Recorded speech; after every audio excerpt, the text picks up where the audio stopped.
All right. Hi, and welcome to the Business Shower Podcast, a podcast for business owners to shine. I am your girl, Kelly Edwards, and today we are talking with Tessa. Did I say that right? Tessa. Oh my God. I should have known how to say that. All good. Today we're talking with Tessa. So Tessa, tell everybody how you're doing today. I am doing really well, enjoying summer here in New Zealand. How are you? I'm good. I am not enjoying the winter here in New Jersey. It is like really cold and it keeps snowing, but hopefully I'm going away next week, so I'm getting away from this. Oh, lovely. Where are you going to? Las Vegas. Ooh, one of my friends is getting married, so I can't wait to get away from New Jersey in the snow for a little while. And the cold. Yeah. Exactly. But so tell our listeners who you are and what you do. Yes. All right. So my name is Tessa Hopman, and originally from the Netherlands, moved a bit all over the continent, did a stint in America, South Africa, and now growing our roots in New Zealand. Originally hospitality background, and it's just what I grew up in and knew. I mean, we always owned a restaurant. So when God put this desire in me to help people, I was like, yes, of course, because I'm meant to work in a restaurant, right? And own a restaurant. Only much later that I realized it wasn't filling my cup enough at all. And I really wanted to have a greater impact. And also only until I hit that wall of feeling lost for direction, not knowing what my purpose was I confronted with having to be serious about finding what truly lights me up. And I did.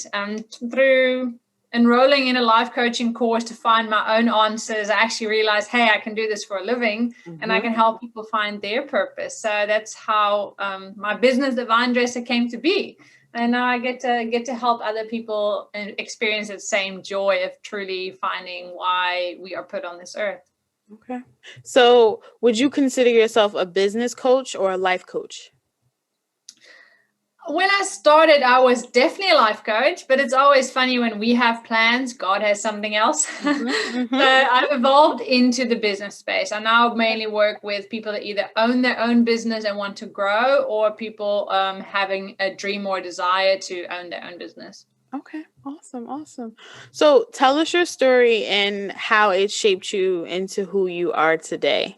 So I know you said that God gave you the desire. So how did this all come about? I don't know. Geez, it's a deep question. I think growing up, I realized already very early that I was set aside for something a bit bigger than people around me. And it sounds very vague, but because at that point, I didn't really know much about God. I wasn't saved yet. I just knew my life wasn't that of the people I went to school with. I was at home by myself. I took care of the household when I was as young as 11 or 12. My dad was an absolute workaholic.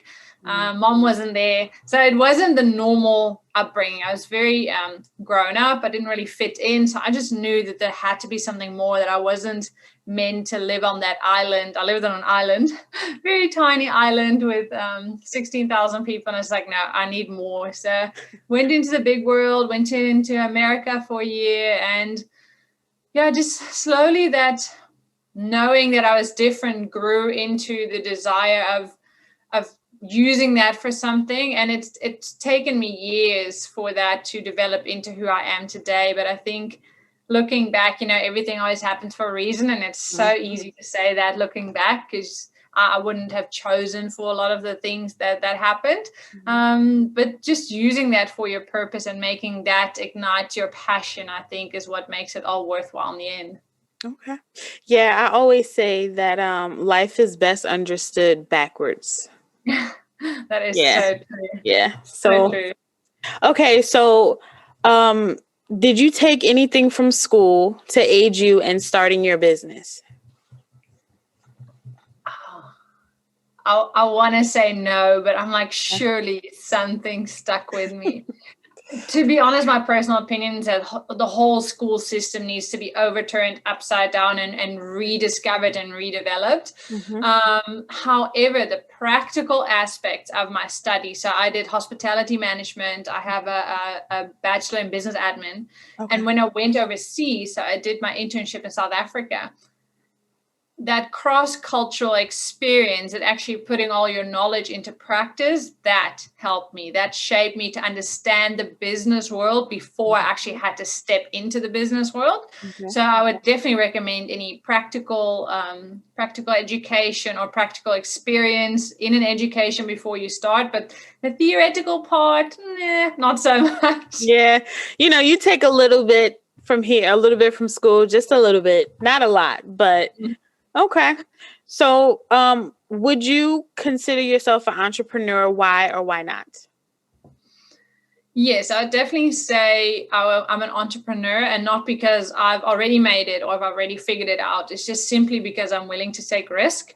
When I realized I was meant to be a coach, that was my purpose, I literally jumped. And disclaimer, I would not recommend it, but I was just going in faith. I had no plan, no savings. And thank goodness my fiance is like, no, I believe in you, and we'll do this together, and your business, whenever it makes money, it makes money. And until then, we're just going to get by. And so, yeah, I would say being willing to take a risk in setting up something new and going a new path is what makes me an entrepreneur.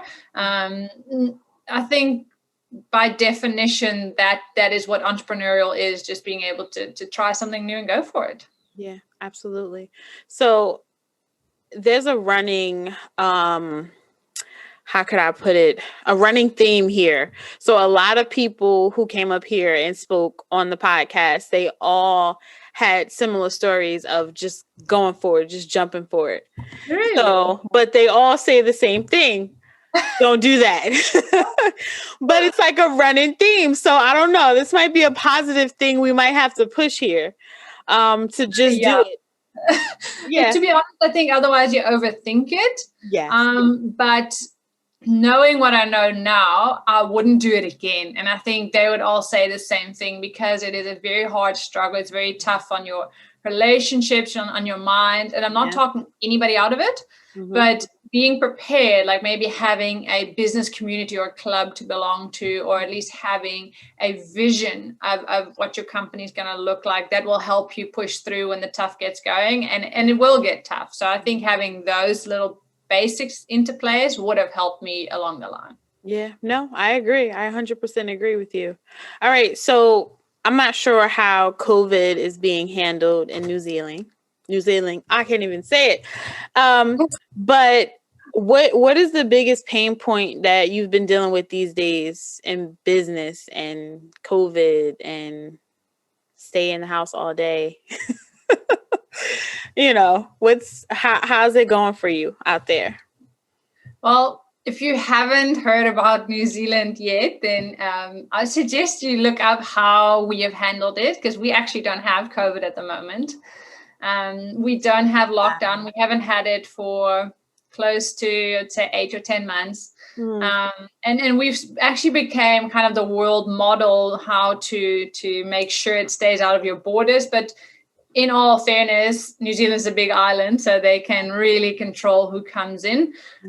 So I think we've had it easier in that case, but I really have to commend the government, how they have kept businesses afloat. Even being an entrepreneur like me, just home-based entrepreneur, I just started my business. I don't even have my residency here yet, and they have supported me through COVID with business funding, with social media strategy sessions. So for me, my business only grew during this time, but I have heard a lot of people who got stuck in the fear and the idea of what COVID can do to their business. So I do feel for them, but for me, like, thank the Lord, it has only been a positive experience down the line. Not being at home, we did have 6 weeks of that, but all the other things, I mean, the government's been amazing. Wow, I'm moving. A lot of people are trying to. And a lot of people are trying to. Yeah, my friend, one of my friends, she's thinking about moving down there. because she came here from India and is having issues trying to get her permanent residency, and it's quicker there than it is here. And I'm like, whatever floats your boat, whatever you want to do, you know? Okay. So who are 3 people that influenced you the most? My dad, definitely, and not all in the best sense of the word. I think I've seen a lot of what I don't want, like him just working his life away and literally getting Alzheimer's as a result of just working and not resting. But he did it to provide for his family and his ideas. So I do really appreciate that. And he loved me very much as his only girl. So he's definitely been a big influence in my life. He's always backed me up. He's always been proud of me. And obviously my Heavenly Father, I know he's not a physical person, but to me he is. He's my business strategy. He's the one I wake up in the morning with. He's the one I throw all my problems at. He's the one that comforts me when there's any anxious thoughts going on. So I couldn't do business without him.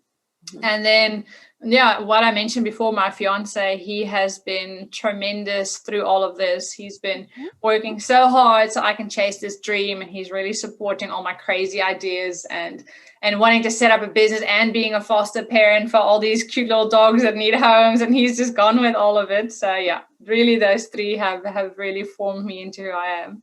Okay. So you are surrounded by a good support system, would you say? Okay. Yes. Awesome. So in those difficult moments, how do you stay focused and keep moving forward? Well, in all fairness, focus is something I truly struggle with. I have something called the 90X goal planner. I can put in the show notes if you want. I really swear by it because it helps me keep focused on just getting like a certain amount of things done. So it's like a list of 5 things because I get very easily distracted. And the same thing when things get a bit tough. So if business isn't going the way I want it to go, or maybe my launch isn't going the way I want it to go, instead of just like putting in the hard work and actually seeing, okay, well, what is wrong with the actual product, I can easily get like onto the next things like, but let's go for that shiny thing and let's try that. And you just get stuck in creation mode all the time. So often I just really have to take myself like out of it. So I really have to take a step back. Sometimes it can look like just not going into my business for the day and just journaling, like what am I doing at the moment? Is it still in line with where I want this business to go eventually? I do prayer journaling. I really ask God what he wants my business to do. And that usually helps me get back on track. Yes. Okay. Yes, I would love to put that in the show notes for our listeners who are thinking about starting a business. So we'll talk after the interview, but I definitely want to put that in the show notes. So what characteristics do you think entrepreneurs need in order to be able to get started? Skills or characteristics? Yeah. Okay. Slight bit of insanity now. I think you always need to be a bit insane to like really throw all the comfort out of the window. But I think if it's parallel with a level of determination, then I think that is the most determining factor. So definitely determination to push through when things get tough. And I think for me, I'd say faith, because sometimes we can't see the road ahead and we can't see around the corner, but we know that God has the big plan. So that for me has been a really important aspect of my business journey. And then I think just curiosity to maybe if things don't work out the way you plan, just to be curious to understand maybe why, or just to be curious about, okay, well, if that didn't work out, maybe this is going to be even better, and just being able to approach that with a bit of grace instead of beating ourselves up over failure. So I think those 3 things for me have been the key factors that I'm still here and still going. Exactly. Okay. All right. We're going to put that in the show notes too. So How would your parents, right, describe what you do for a living? What would they say? They have no idea. Same thing with my mom and my father. It goes across the board. Even my fiance, and he's really trying. Everybody he speaks to, he'll try, and then he'll look at me. It's like, babe, can you take it? I think I'm saying this correctly. It's as if you're not in it every single day. And it's such a intangible thing, right? People really struggle with it because it's just not too commonplace yet. Like people can say, okay, I do shoe repairs, or I sell water bottles or coffee cups or whatever. That's something tangible, but people still struggle a bit with the intangible aspects of online business. Yeah. Okay. All right. Well, hopefully they, meaning your parents and your husband, can get it together, one word, and then explain it. And then people are like, oh, okay. All right. So what is the most important thing you learned in life? Right. That's one part of the question. What was your life like before you learned it? And what was your life like after you learned it? Wow. It's like one of those transformational moments. I think for me, understanding, and it's just going to sound so floaty, but understanding that I have a brain, that I'm not my brain. And what I mean by that is, before that, I really thought that all the negative emotions and thoughts in my head, all the actions that I was trying so hard not to do, all the habits I was trying to break, the goals that I wanted to achieve, but I would end up giving up on, I thought it was me. And I was getting so disappointed in myself and just like identifying myself with being a failure, not being able to push through. But when I started to realize that that's not me, that's actually my brain trying to keep me safe, trying to keep me in my comfort zone with the limited tools that it has available. So our limiting beliefs, our trapped emotions for things that happened in the past, and our eternal overthinking. When I could separate those two, I could give myself a lot more grace, and I actually had tools to overcome those thoughts, that self-sabotaging behavior, and all of a sudden I started achieving my goals. So yeah, it's been a huge transformation. Okay. That's awesome. So what advice would you give someone wanting to pursue a career similar to yours?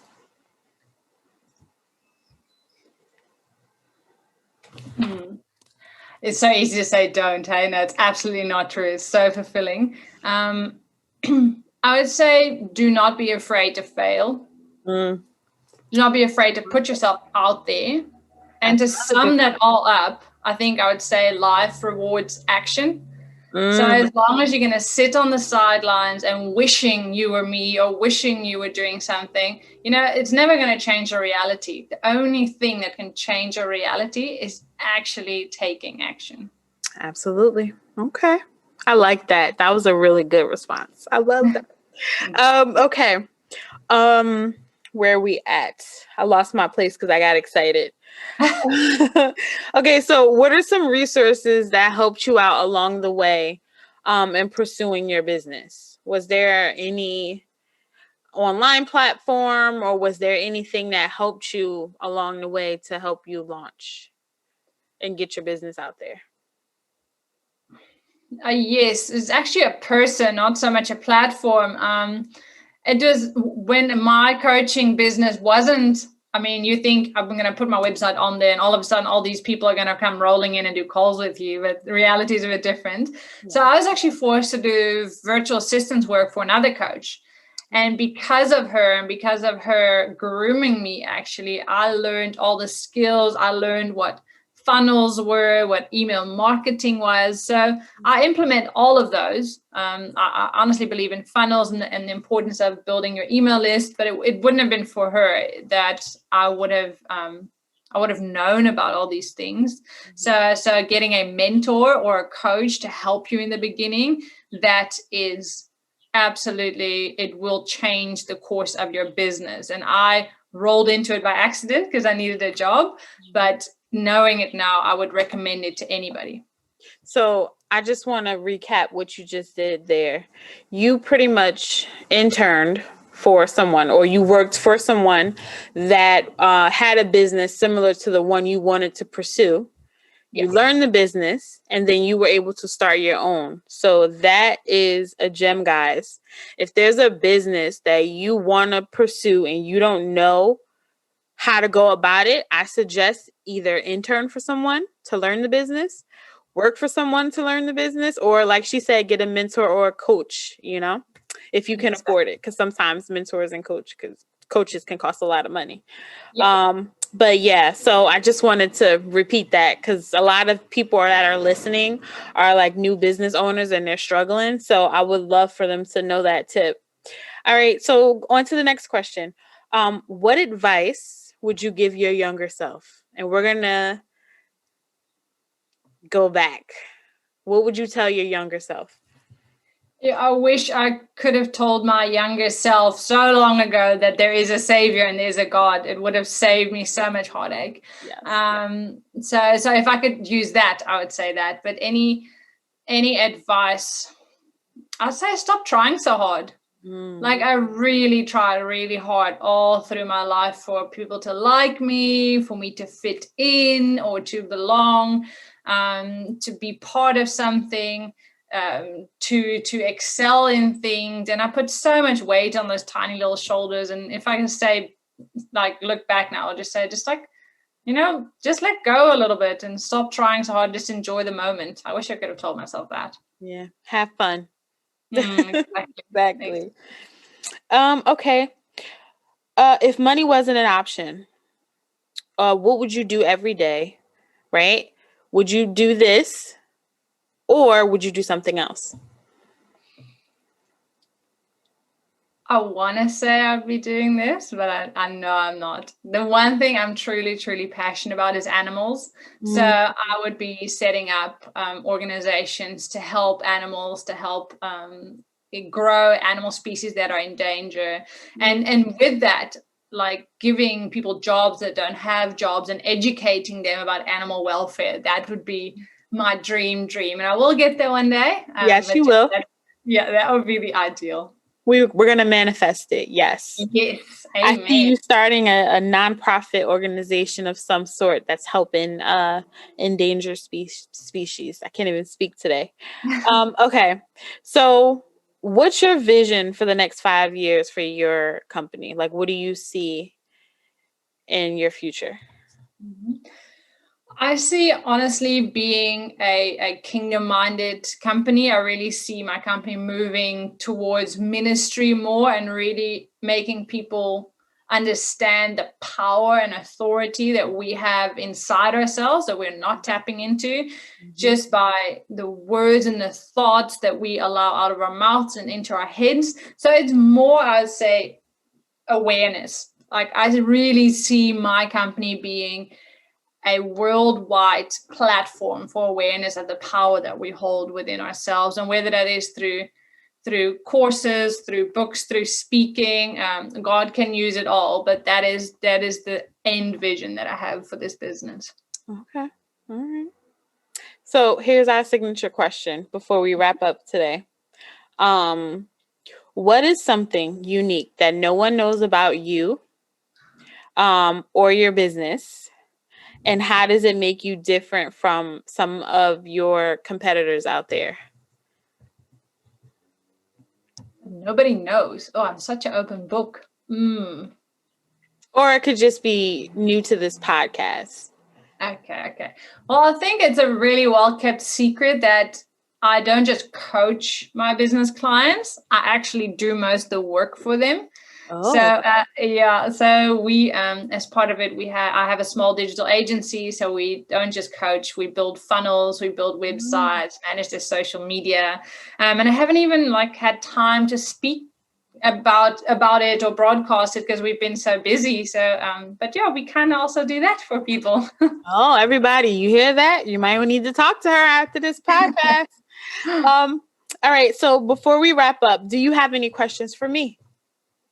Yes, I do. Okay. What made you, or what is your vision or thought behind the podcast? What is your heart behind this podcast? Yeah, so the podcast actually started as a series of events, similar to a baby shower. I wanted to do a business shower for new businesses. And the podcast, it was always in the business plan, but it came about once COVID hit.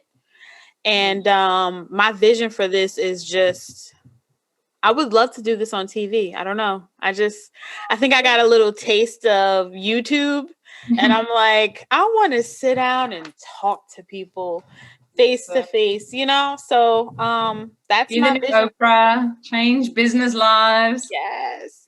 There we go. Yeah, so that's my vision for it. Hopefully this goes somewhere far. It will. Yes, we're going to manifest that too. All right. So in closing, let everybody know where they can connect with you online. And all the information will be in the show notes, guys. So go ahead. Yes. Awesome. So the best place to connect with me, where I always hang out, is on my Instagram. So that will just be /thevinedresser.nz. And yeah, come send me a message there, see what we're up to. There's new events in the bio, and just come chat. Awesome. So everybody, that is a wrap for this episode. We will see you next time. Peace.